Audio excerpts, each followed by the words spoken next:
శాలేం స్వరం ఇది సమాధాన స్వరం. ప్రభునందు ప్రియ దేవుని బిడ్డలారా, దేవుని మహాకృపను బట్టి ఈ ఉదయకాలమున ఈ వాగ్దాన సందేశంలో మీ అందరినీ కలుసుకోవడానికి ప్రభు ఇచ్చినటువంటి మంచి తరుణాన్ని బట్టి దేవుని స్తుతిస్తున్నాను. ఈ అనుదిన వాగ్దాన సందేశం ద్వారా మన జీవితాల్లో దేవుడు ప్రత్యేకమైన ఆశీర్వాదాలను తీసుకొని వచ్చునుగాక. పరిశుద్ధ గ్రంథమైన బైబిల్లో నుండి దేవుని వాక్యాన్ని చదువుకుందాం. సామెతల గ్రంథం 16వ అధ్యాయం 3వ వచనాన్ని చదువుతున్నాను.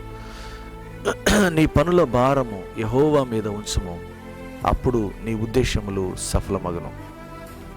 భక్తుడైనటువంటి కీర్తనాకారుడైనటువంటి సామెతల గ్రంథకర్త అయినటువంటి సొలొమోను ద్వారా వ్రాయబడినటువంటి విశేషమైనటువంటి మాట మనం చదువుతూ ఉన్నాం ప్రియులారు.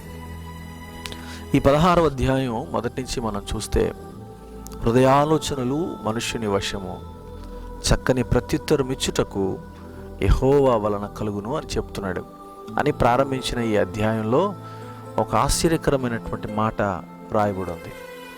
మన ఉద్దేశాలను దేవుడు నెరవేరుస్తాను అని వాగ్దానం చేస్తున్నాడు. ప్రియులారా గమనించండి, మన ఉద్దేశాలు ఎప్పుడు కూడా మనం ఏమనుకుంటామంటే మన ఉద్దేశము నెరవేర్చబడాలి అని కోరుకుంటాం. మనం ఏది అనుకుంటున్నామో అది జరగాలి అని కోరుకుంటాం. నేను ఉదయం లేచాను, పలానా పని మీద వెళ్తున్నాను, ఆ పని నాకు జరిగితే బాగుండు అని ఆశతో మనకి వెళ్తూ ఉంటాం. లేకపోతే ఈ దినమంతట్లో నువ్వు చేయబోయే పనుల కొరకు ఒక ఉద్దేశం కలిగి ఉంటావు. ఆ ఉద్దేశం నెరవేర్చబడాలి అని కోరుకుంటాం. మన జీవితాల్లో మనం తలంచినవి, మనం అనుకున్నవి జరిగి తీరాలంటే, అవి నెరవేర్చబడాలి అంటే, మన ఉద్దేశాలు సఫలపరచబడాలి అంటే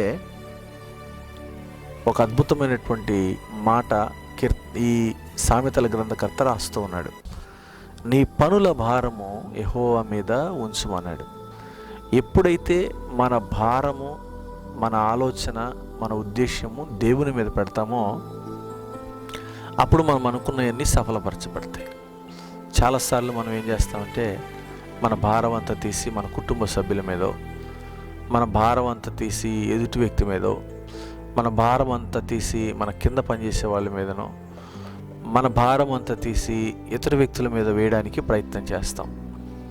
భర్త భార్య మీద వేయడం, భార్య భర్త మీద వేయడం, తల్లిదండ్రులు పిల్లల మీద వేయడం, పిల్లలు తల్లిదండ్రుల మీద వేయడం, ఇక బంధుమిత్రుల మధ్యలో జరిగేటువంటి పరిస్థితులు ఇవన్నీ, కుటుంబం మధ్యలో జరిగే పరిస్థితులు ఇవన్నీ. నీ పనుల భారము ఇతర వ్యక్తుల మీద వేస్తే నీ ఉద్దేశం సఫలమవదు.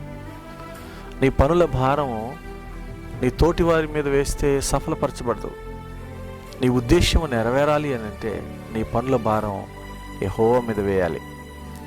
నీ పనుల భారం యెహోవా మీద వేయుట అంటే నువ్వు తలంచినవి, నీ ఉద్దేశములన్నీ కూడా, నువ్వు అనుకున్నవన్నీ కూడా ప్రభు పాదాల దగ్గర పెట్టాలి. ప్రభువా, నేను ఇలా అనుకుంటున్నాను, ప్రభువా ఇది జరగాలి అని కోరుకుంటున్నాను, నీవు తప్ప ఇది ఎవరూ చేయలేరయ్యా, నీవే ఈ కార్యమును సఫలపరిచేవాడవు, ఇదిగో నాకు పలానా ఉద్దేశం ఉంది, ఈ ఉద్దేశం సఫలమవ్వాలంటే నా భారం అంతా నీ మీద వేస్తున్నాను ప్రభువా అని ప్రభువు మీద ఆధారపడే వారి జీవితాల్లో దేవుడు వారి ఉద్దేశములు నెరవేర్చేవాడై ఉన్నాడు. మనం అనుకున్నవి నెరవేర్చే దేవుడై ఉన్నాడు, సఫలపరిచే దేవుడై ఉన్నాడు. మన ఉద్దేశాలు సఫలపరచబడాలి అంటే మన భారం అంతా కూడా దేవుని మీద వేయాలి. నిజమే ప్రియులారా, మనము ఆనుకొనదగిన దేవుడు, నమ్మదగిన దేవుడు, ఆధారపడగలిగిన దేవుడు, మన పనుల భారము మోయగలిగినటువంటి వాడు. తల్లిదండ్రులు ఈ దినాల్లో మోస్తారో లేదో తెలియదు మన భారం. మన తోడబుట్టిన వారు మన భారాన్ని పంచుకుంటారో లేదో మనకు తెలియదు. మనకు కావలసిన వారు, స్నేహితులు, బంధువులు మన భారాన్ని మోస్తారో లేదో తెలియదు. నీ కడుపున పుట్టిన పిల్లలే నీ భారాన్ని మోస్తారో లేదో తెలియదు. కానీ నీ భారమంతటిని మోయగలిగినటువంటి సమర్థుడైన దేవుడు, నమ్మకమైన దేవుడు, శక్తి కలిగిన దేవుడు, జాలి కలిగిన దేవుడు మన కొరకున్నారు. ఆయన మీద మన భారం వేస్తే మన ఉద్దేశాలన్నీ కూడా ప్రభువు సఫలపరుస్తాడు. ఈరోజు దేవుని పిల్లలంగా మన భారం ప్రభువు మీద వేద్దాం. ప్రభువా, నీవు తప్ప నాకు వేరే ఆధారం లేదు ప్రభువా అని ప్రభువు మీద మన భారం వేద్దాం. ఆయన నువ్వు అనుకున్నవన్నీ కూడా మనం తలచినవన్నీ కూడా సఫలపరుస్తాడు. ఈరోజు దేవుడు నీ ఉద్దేశములను సఫలపరచునగాక.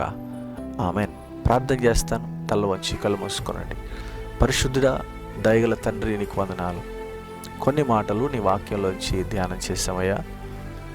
మా ఉద్దేశములను సఫలపరిచే దేవుడవు. ఈరోజే మా పనుల భారమంతా నీ మీద వేస్తున్నాం. నీవే సమస్తమును సఫలపరిచి నడిపించమని యేసు నామమున అడుగుచున్నాను తండ్రి. ఆమెన్.